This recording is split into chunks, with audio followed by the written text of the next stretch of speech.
Siz oliy harbiy ta'lim muassasasi kursanti bo'lsangiz, qanday imtiyozlarga ega bo'lasiz?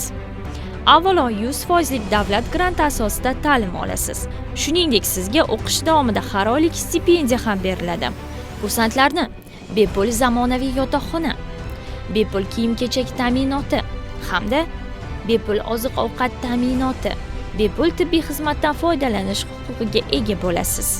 Shuningdek, bitiruvchilarga leytenant harbiy unvoni berilib, ularning bandligi 100% ta'minlanadi. 2 diplom, fuqarolik hamda harbiy kasbga mo'ljallangan mutaxassislik beriladi. Agar siz talaba bo'lsangiz, mutaxassisligingiz turdosh harbiy sohaga to'g'ri kelsa, o'qishingizni oliy harbiy ta'lim muassasasida davom ettirishingiz mumkin. Kursantlar o'qish davomida shahar transport vositalarida bepul yurish, madaniy va ko'ngilochar maskanlarga bepul kirish imtiyozi hamda ta'til vaqtida uylariga borish uchun bepul temir yo'l va aviachiptalar taqdim etiladi. Mudofaa vazirligi oliy harbiy ta'lim muassasalari sizni kutmoqda.